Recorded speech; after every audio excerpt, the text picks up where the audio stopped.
네, 이번에는 돈이 흐르는 스토리, 돈맥을 좀 짚어보는 시간입니다.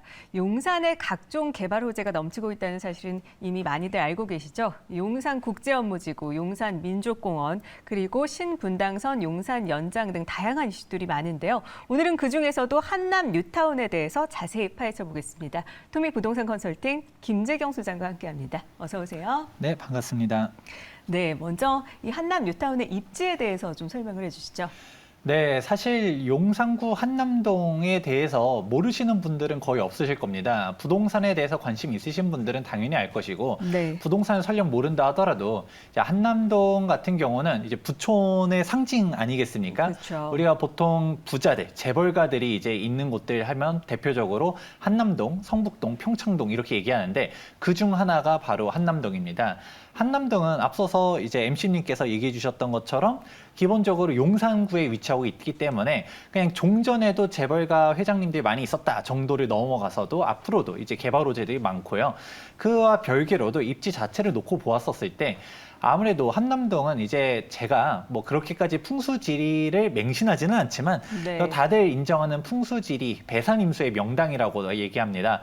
바로 뒤에는 이제 남산이 위치하고 있고 그리고 앞에는 한강이 있습니다. 그렇다 보니까 많은 사람들이 이제 한강뷰에 대한 프리미엄들이 있지 않습니까? 그런데 이제 한강뷰 자체도 강남에서는 아무래도 강북구를 보게 되는데 이제 한남동에서는 이제 남향으로 한강을 바라보는 그런 프리미엄도 있는 게 바로 한남동입니다. 물론 여기서 이제 말하는 한남동 자체는 이태원역 기준으로 보았을 때 북쪽에 있는 이태원동과 한남동 이 단독주택 지역들이 이제 진짜 재벌가 분들이 있는 곳이고 그리고 한남동에서도 우리 유엔빌리지라든지 나인원 한남, 한남더일과 같은 정말 고급 빌라촌들도 있긴 하지만 지금 오늘 메인 주제인 한남뉴타운 자체는 막상 가보시면 아니 이런 한남동의 이미지에 안 맞는 이런 빌라촌들이 있어? 라고 싶을 정도로 정말 낙후돼 있습니다. 뭐 극단적으로 설명드리자면 이제 소방차가 못 지나다닌다라고 볼 수도 있는데요. 그만큼 낙후되어 있다 보니까 이제 재개발로 지정돼 있던 게 바로 한남뉴타운이고 이 지정된 시점 같은 경우는 2003년도에 지정이 되었었는데 2차 뉴타운으로 지정되었거든요. 그러고서 시간이 지나가서 지금 많은 사업 진척을 보여주고 있는 곳입니다. 네, 그렇다면 이 한남 뉴타운의 구역별 현황은 어떤지 하나씩 좀 짚어주시죠. 네, 구역별로 이제 속도 먼저 설명드리도록 하자면 한남 3구역이 가장 빠르고 그 다음에 2구역, 그 다음에 4, 5구역 순이다라고 보면 좋을 것 같습니다. 우선 한남 3구역 같은 경우는 일단 속도가 제일 빠릅니다. 이제 조만간 관리처분 인가를 앞두고 있다라고 볼 수 있고요. 그리고 규모도 가장 큽니다. 5,800여 세대의 대단지로 자랑하고 있다 보니까 속도도 빠르고 규모도 크고 그리고 한강과도 밀접되어 있다 보니까 많은 사람들이 이제 선호하는 곳이고요. 그 다음으로 한남 2구역 같은 경우는 그 다음 사업 속도를 자랑하고 있습니다. 사업 시행 인가를 받은 상태로서 지금 현재 감정평가를 진행 중에 있는데요. 아무래도 이제 사업 속도 같은 경우는 3구역보다는 조금 느리다라고 볼 수도 있겠지만 아이러니하게도 한남 3구역이 워낙 규모가 크고 3구역 다르게 2구역 같은 경우는 1,500세대 정도 되거든요. 그러다 보니까 현실적으로 지금 시점 자체 단계로만 놓고 보면 한 1년 정도 차이가 나긴 하지만 현실적으로 이제 막상 이주철거 같은 경우도 속도가 좀 더 단축될 거고 공사 기간도 좀 줄어들기 때문에 아무래도 입주 시점, 즉 준공 시점 자체는 비슷할 수도 있다라고 보고 있는 게 한남 2구역입니다. 한남 2구역 같은 경우는 한남 3구역 더불어서 사업성이 조금 떨어진다라고들 많이들 얘기했었는데 한남 2구역에서 이제 사업성이 문제가 됐었던 이 상가 부분 쪽들, 이태원역 주변 쪽들을 이제 재척시키게 되면서 오히려 이제 사업성도 많이 높아지고 있는 게 바로 장점이라고 볼 수 있습니다. 네. 이어서 한남 4구역 같은 경우는 아무래도 이제 한강변에 접해져 있다라는 장점도 있고 한남 뉴타운이 전체적으로 사업성에 대한 논란들이 있지만 그 와중에서 사업성이 가장 좋다라고 바라보는 게 한남 4구역이고요. 맨 마지막으로 한남 5구역 같은 경우도 조합설립 인가는 다 받은 상태인데 한남 5구역이 한남 3구역과 더불어서 대장구역으로도 이제 눈여겨보고 있는 지역입니다. 딱 지도를 보고 보면 이제 알 수 있을 텐데 한남 5구역 자체는 한강변에 널찍하게 자리 잡고 있는 부분들도 있고 한남 뉴타운이 대부분 이제 구릉지 특성을 가지고 있는데 한남 5구역은 이제 상대적으로 이제 좀 평지 쪽에 있는 부분을 강조하고 있습니다. 왜냐하면 여러분들도 알 수 있는 게 한남 5구역 바로 옆이 바로 이제 동부 이촌동 아니겠습니까? 그렇다 보니 한강변 평지 측 라인을 강조하고 있고 그리고 더 옆으로 보게 되면 이제 용산민족공원이 이제 추후 정비가 되게 되면 그 역세권, 이제 숲세권의 이제 입지도 같이 가져갈 수가 있다라는 부분도 장점이라고 볼 수 있습니다. 네, 그렇군요. 한남 1구역부터 5구역 얘기해 주셨는데 지금 3구역이 조만간 관리처분 인가가 난다, 임박했다고 말씀을 해주셨는데 사실 사업 지원 요소였던 소송이 가장 시끄러웠던 지역 아닌가요? 이 소송 잘 해결이 된 건가요? 네, 조금 재개발에 관심 있으신 분들은 한남 3구역이 소송이 걸렸다라는 부분에 대해서 아실 수 있을 겁니다. 한남 3구역 같은 경우는 관리처분 총회를 진작에 하고서 원래라면 2023년도 3월 달에 관리처분 인가 예정이었습니다. 그런데 상가 조합원들이 지금 뭐 평행 신청이라든지 아니면 약간 조합원 분양가와 일반 분양가 간에 차등이 있다라는 형평성 문제를 제기를 걸어서 이제 관리처분 총회 효력정지 가처분 신청을 했거든요. 그게 법원에서 인정이 된 겁니다. 그렇다 보니까 관리처분 인가를 코앞에 두고서 가처분 결정이 나다 보니까 이제 인가가 그냥 속절없이 지연이 되었는데요. 그렇다 보니까 한남 3구역 조합원들 입장에선 천천병력 같은 소식이 되었습니다.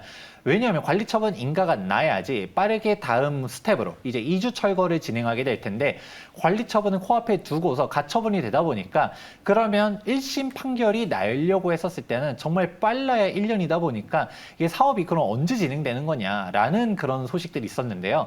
하지만 조합에서는 해당 가처분 결정이 약간 좀 불합리한 부분들이 있었고 그리고 이의 신청 접수를 갖다가 많이 모아서 제가 알기로는 조합원이 3,800명 정도 되는데 3,000장 넘게 이제 이의 신청서를 받아서 이제 법원에 제출했다라고 합니다. 그 결과 이제 이의 신청이 받아들여져 가지고 가처분 결정이 취소가 되었었고 그렇다 보니까 지금 이제 관리처분 인가를 앞두고 있다라는 부분이 있다 보니 지금 그러면 인가 시점 같은 경우도 이제 조만간에 난다라고들 얘기하고 있습니다. 네, 말씀해 주신 대로 이 관리처분 인가를 붙잡고 있던 가처분 결정이 취소가 되면서 그럼 곧 이제 관리처분 인가가 나겠네요. 네, 바로 이제 빠르면 오늘 날 수도 있다라는 얘기도 합니다. 네. 관리처분 인가가 이번 주 목요일 정도로 해서 전후에 날 거다라는 예상들이 이제 지배적인데요. 그렇다 보니까 제가 한남 3구역에 관심 있었던 분들은 빠르게 그 전에 급매물들을 거래하고 있었던 현황이었습니다. 네, 그렇군요.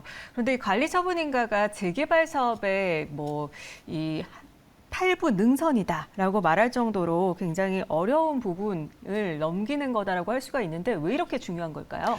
네, 일단 사업 자체에 대한 스텝을 먼저 알아두시면 좋을 것 같은데요. 우리가 일단 재개발을 추진하려고 하면 맨 처음에 이제 시도지사가 정비구역 지정을 해주게 됩니다. 그 다음에 동의율 75%를 모아서 조합 설립 인가를 받게 되고요. 그 다음에 우리가 사업을 어떤 식으로 추진할지 설계, 대표적으로 건축심의 등을 받은 이후에 사업시행 인가를 받게 되고 맨 마지막으로 이제 조합원들끼리 감정평가를 한다든가 분양 신청을 한 다음에 관리처분 인가를 받게 됩니다. 즉 관리처분 인가라는 것 자체가 사업을 추진하기에 막바지 인허가다라고 이제 이해하시면 좋을 것 같습니다. 그러면 이제 관리처분 인가가 나게 되면 이제 본격적으로 2주 철거, 착공, 준공 이런 순으로 가기 때문에 이제 사업에 의한 마지막 퍼즐이 맞춰진 거다라고 볼 수가 있습니다. 그런데 단순히 한남 3구역 같은 경우는 관리처분 인가가 이제 재개발 사업의 8부 능선이다 여기서 끝나지 않습니다. 지금 강남 3구랑 용산 같은 경우는 여전히 조정 대상 지역과 투기과열 지구로 지정되어 있는데요. 해당 규제 지역으로 묶여 있음으로써 나타나는 효과 중 하나가 이제 도시 및 주거환경정비법, 일명 도정법에 따르게 되면 재개발 사업 같은 경우는 정확하게는 투기과열 지구의 재개발 사업 같은 경우는 관리처분 인가로부터 사업 시행 관리처분 인가로부터 소유권 이전 등기 시까지 그리고 재건축 같은 경우는 재건축은 조합 설립 인가로부터 소유권 이전 등기, 그리고 재개발 같은 경우는 관리처분 인가로부터 소유권 이전 등기 시까지 조합원 지위양도 금지 규정이 전려 있게 됩니다. 그렇다 보니까 한마디로 관리처분 인가가 떨어지게 되면 앞으로 거래를 할 수 없다라는 부분이 쟁점 사항이 되게 되는데요. 네. 그렇다 보니까 많은 사람들이 그 전에 거래를 하기 위해서 움직였었고 그래서 한남 3구역이 최근에 급매물들이 많이 쏟아졌었다.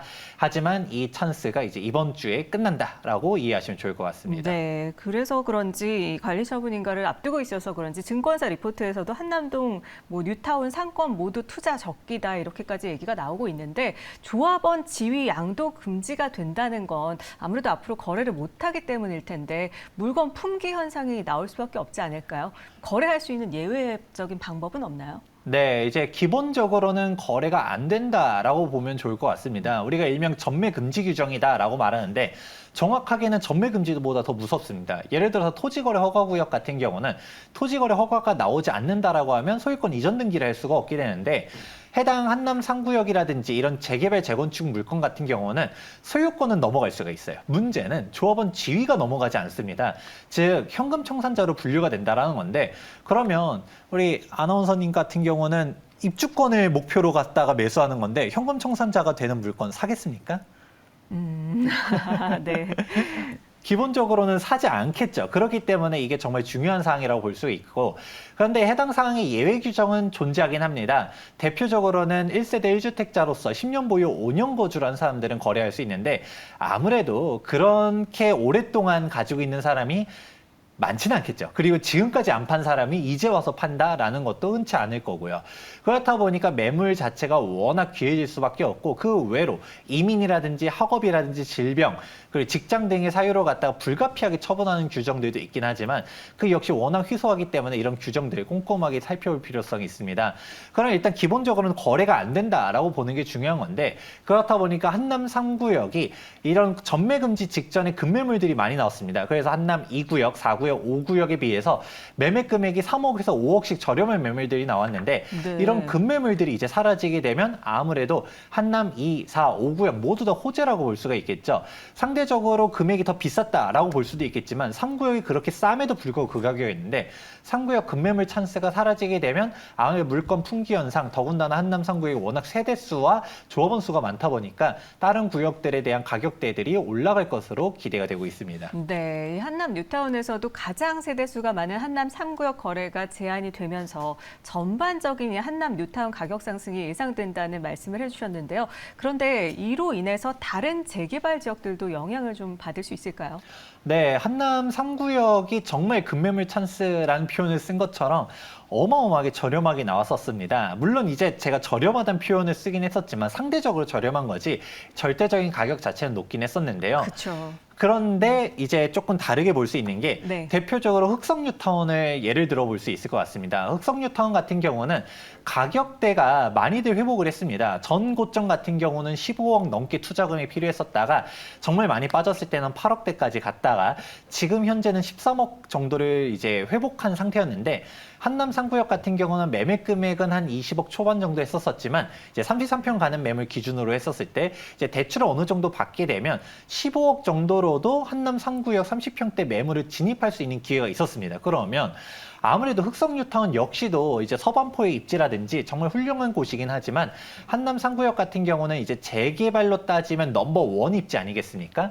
그렇다 보니까 그런 최상급지 입지를 내가 돈을 조금만 더 마련하게 되면 진입할 수 있다 보니까 상대적으로 한남 뉴타운 이하에 있는 지역들의 가격들이 다 눌려 있는 상황 현황이 있을 수 있었습니다.